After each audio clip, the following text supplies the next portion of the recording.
हरतालिका तीज व्रत क्यों मनाई जाती है, इसका पुराना इतिहास क्या है। हरतालिका तीज व्रत में भगवान शंकर और मां पार्वती की पूजा अर्चना की जाती है। तीज व्रत की पूजन में शुभ मुहूर्त का होना काफी जरूरी होता है। भगवान शिव और माता पार्वती को समर्पित व्रत हरतालिका तीज का सभी सुहागिनों को बेसब्री से इंतजार रहता है। इस साल हरतालिका तीज व्रत 18 सितंबर 2023 दिन सोमवार को रखा जाएगा। माना जाता है कि इस व्रत को रखने से सुहागिनों को अखंड सौभाग्य की प्राप्ति होती है और कुंवारी कन्याओं को मनचाहा वर प्राप्त होता है। इस व्रत में सुहागिन महिलाएं 24 घंटे तक बिना खाए पिए निर्जला व्रत रखती है और रात भर जागकर भजन कीर्तन करती है। इस साल 2023 हरतालिका तीज व्रत का शुभ मुहूर्त कब है। 18 सितंबर को हरतालिका तीज व्रत पूजन का शुभ मुहूर्त सुबह 6:07 से सुबह 7:39 तक रहेगा और शाम 4:51 से लेकर 6:23 तक रहेगा। हरतालिका तीज व्रत हर साल कब मनाया जाता है।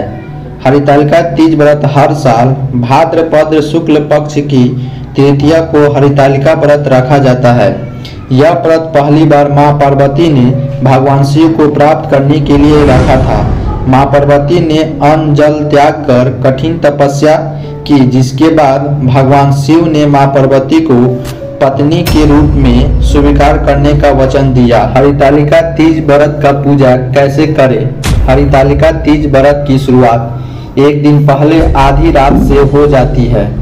महिलाएं 16 श्रृंगार कर चौकी पर भगवान गणेश, मां पार्वती और भोलेनाथ की मिट्टी की प्रतिमा स्थापित करती है।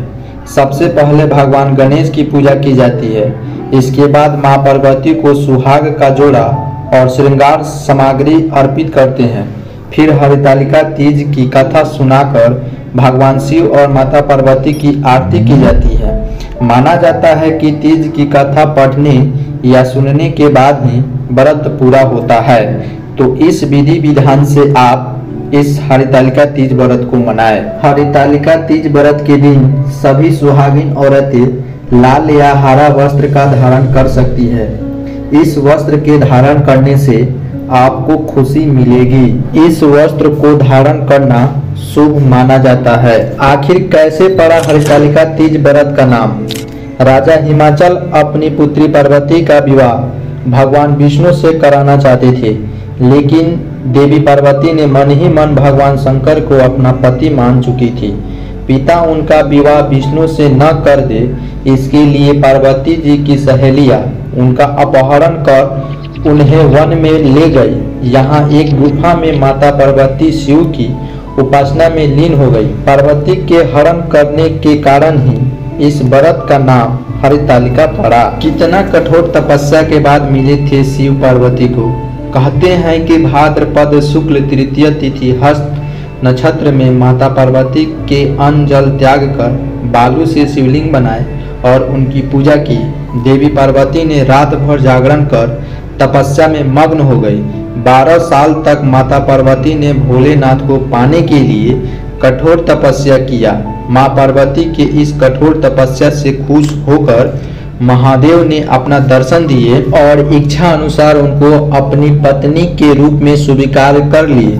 तब से ही सुयोग और मनचाहा पति पाने और सुहाग की रक्षा हेतु महिलाएं हरतालिका तीज का व्रत करती है। अगर ये जानकारी और कहानी आपको अच्छी लगी तो इस चैनल को सब्सक्राइब करें, लाइक करें, कमेंट करें और शेयर करना ना भूलें।